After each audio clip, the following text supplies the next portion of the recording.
IELTS Reading Lesson 3. True, false, not given, and yes, no, not given.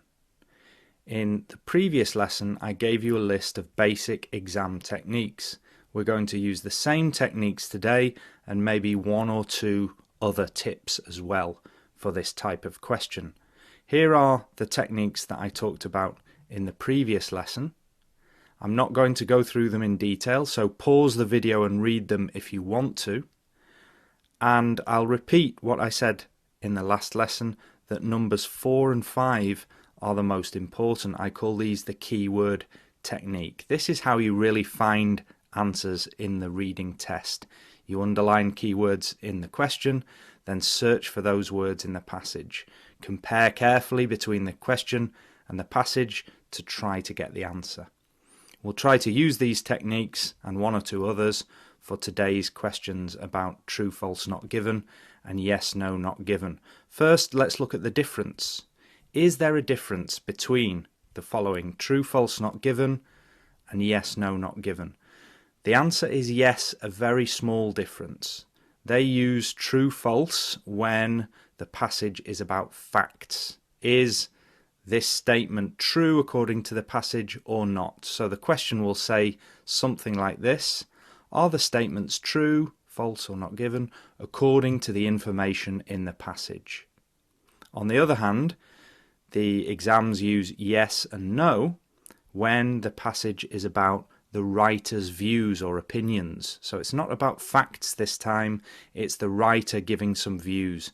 And the reason they say yes or no instead of true or false is because the question will ask you, do the statements agree with the views expressed by the writer? The words yes and no answer the question, do the statements agree? Do the statements agree? Yes, they agree, or no, they don't agree.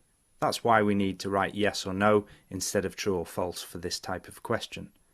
So we've seen this small difference between facts and views, but here's my tip.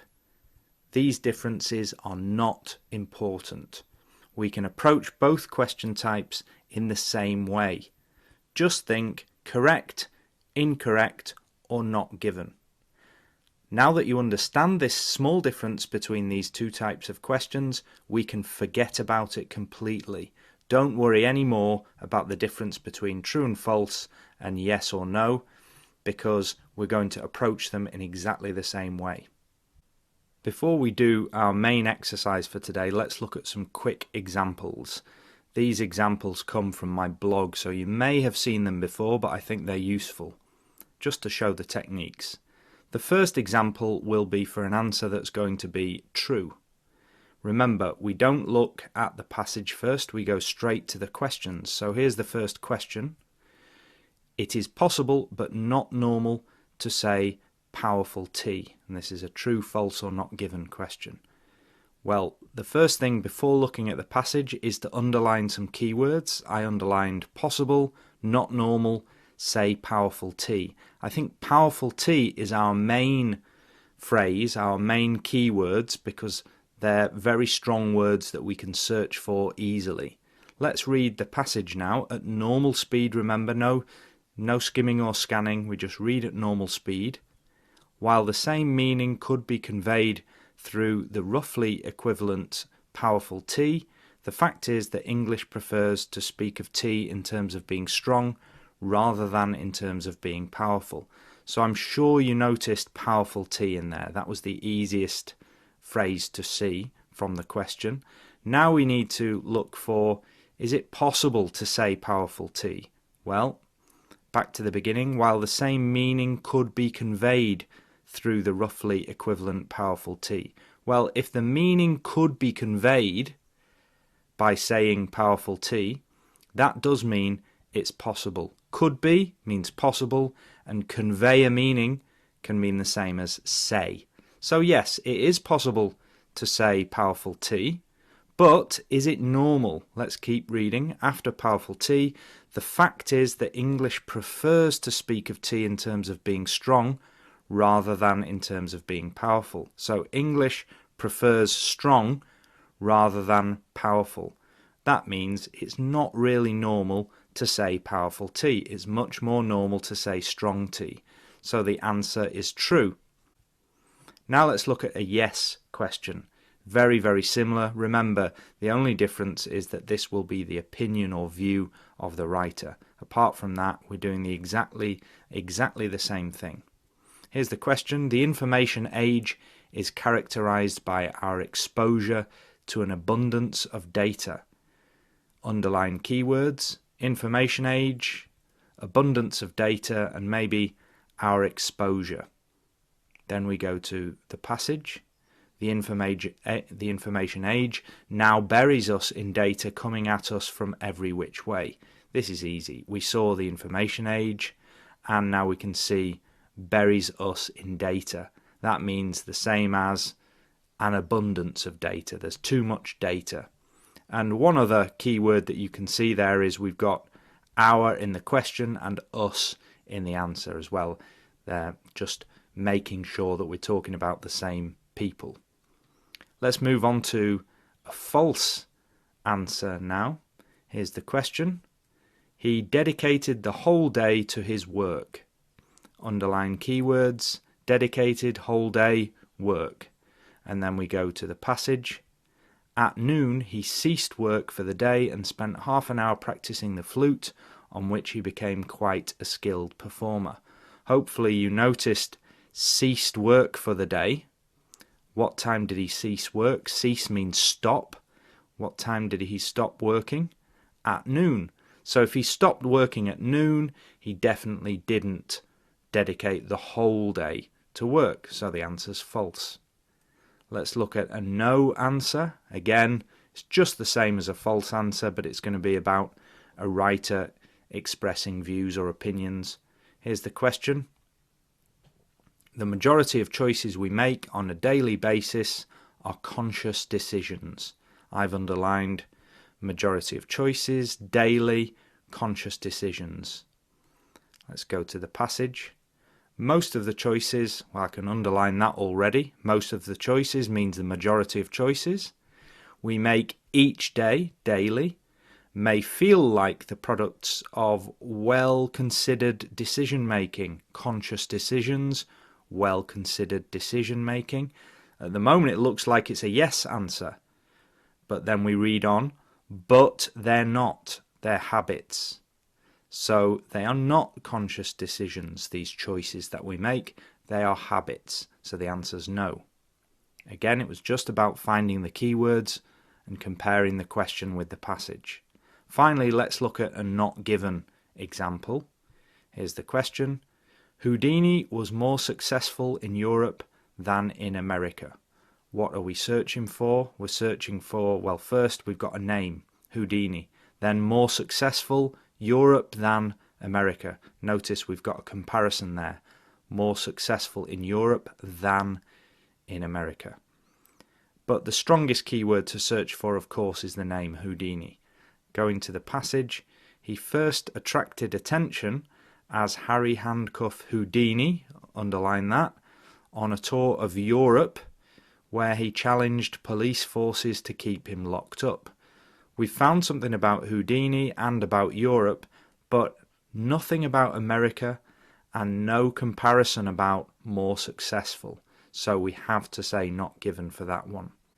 Not given means we don't know because we just don't have enough information to give an answer. Now let's make sure we understand when to put true, when to put false, and when to choose not given. Remember, true or yes is when the correct information is given in the passage and you can definitely show that. False or no is when different information is given contradicting the statement. So whatever the question statement says, the information in the passage is different, maybe opposite. It proves that the statement is wrong. And for not given, we don't know the answer because there isn't enough information, or sometimes there isn't any information. Two more quick things to remember. The first one is our main technique. Find the keywords and then compare the question and passage carefully. That's how we found all of those answers in the examples.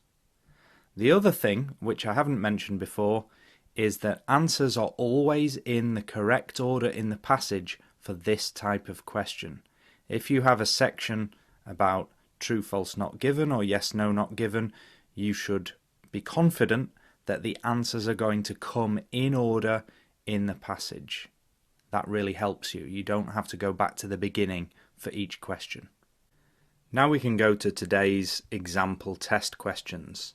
If you haven't done this already, print the attached worksheet and try the exercise.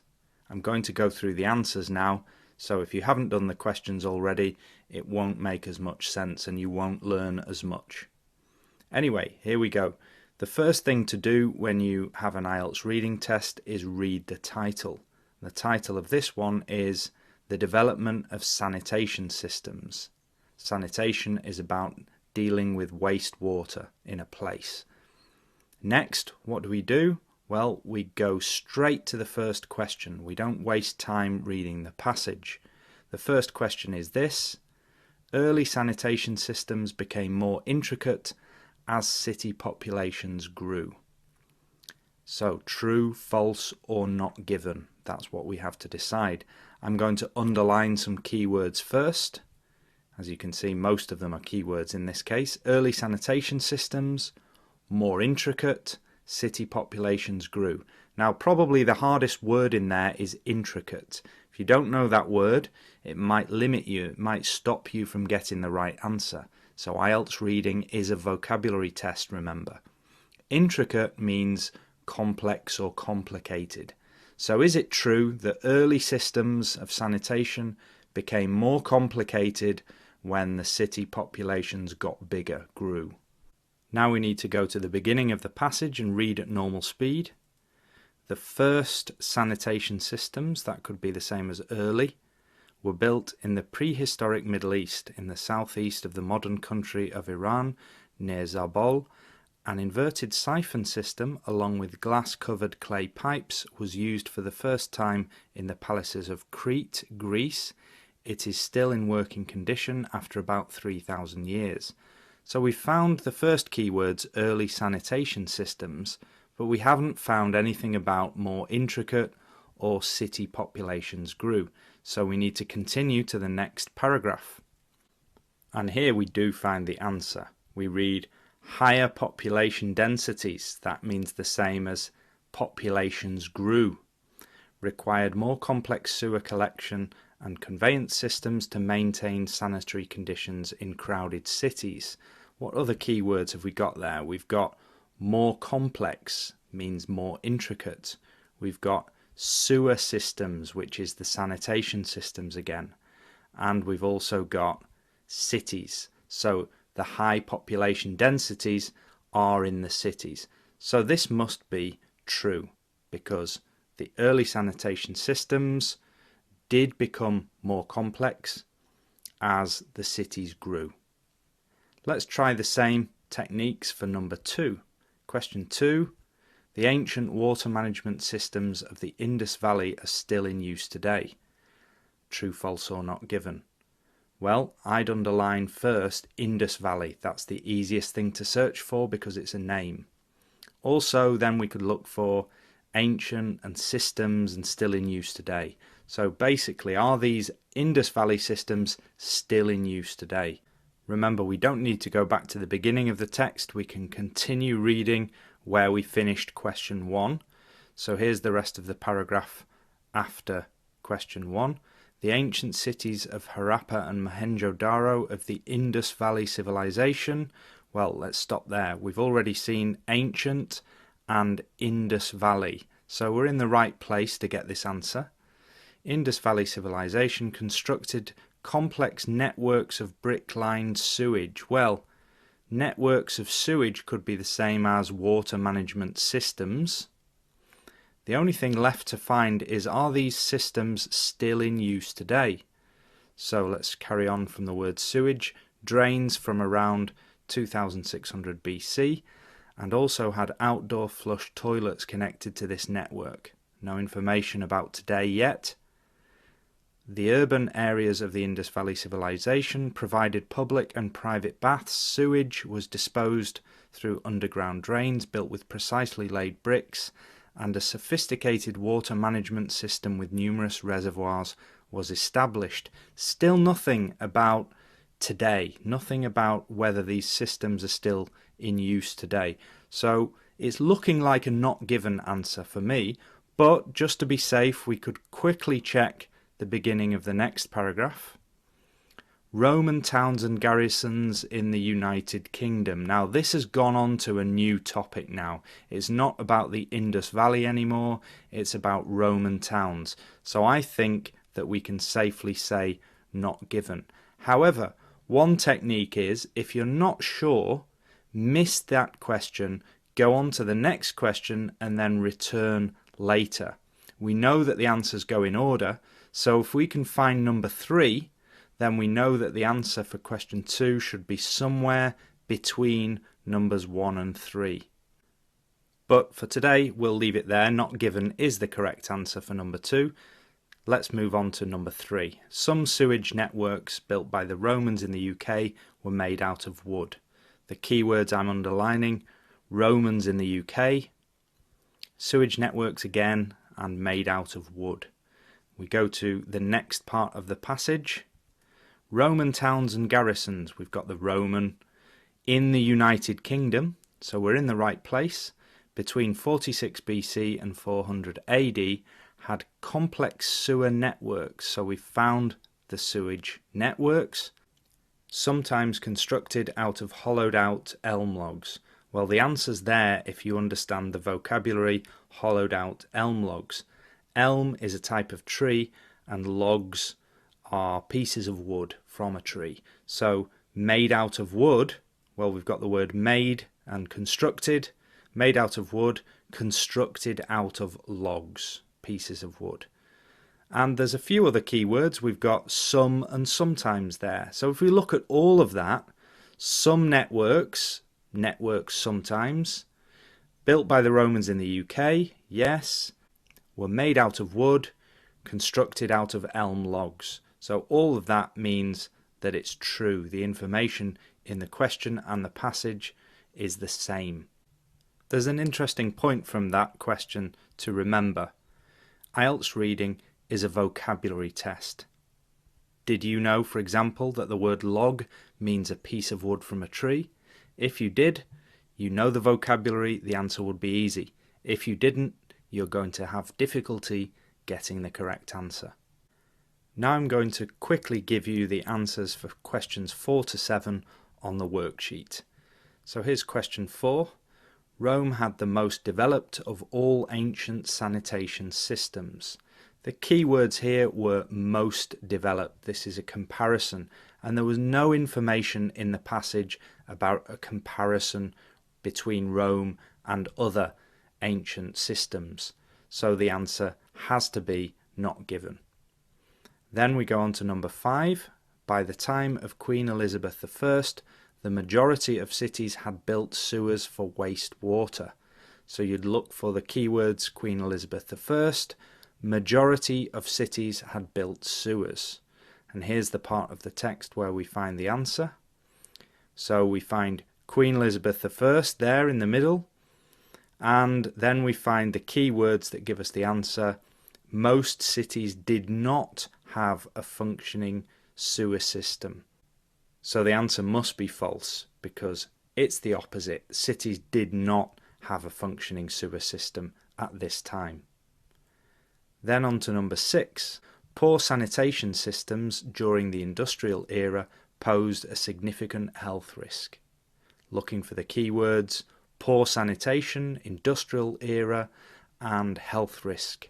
Here's the part of the passage, and we find the keywords during the Industrial Revolution, that's in the industrial era, and outbreak of disease could be a health risk, of course, but also we have sewerage systems, that's the sanitation systems, and this is the key word really, inadequate. Inadequate means poor, so we do know that they were poor sanitation systems, they weren't good enough, they were inadequate, and again the word risk comes at the end, so all of that together means that the answer is true.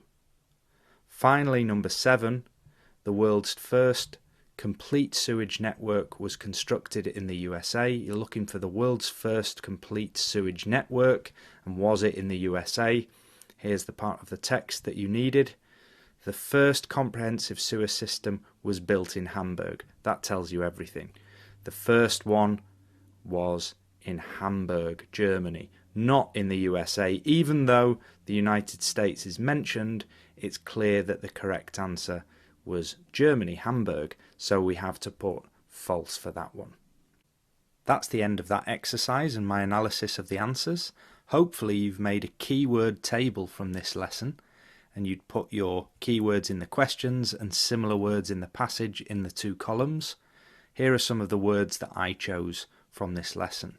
More intricate, more complex, made out of wood, constructed out of logs, majority of cities, most cities, poor sanitation, sewerage so inadequate, the industrial era during the Industrial Revolution, posed a health risk, source for the outbreak of disease, complete network, and comprehensive system. That's the end of today's lesson. In the next lesson, we'll look at paragraph headings questions.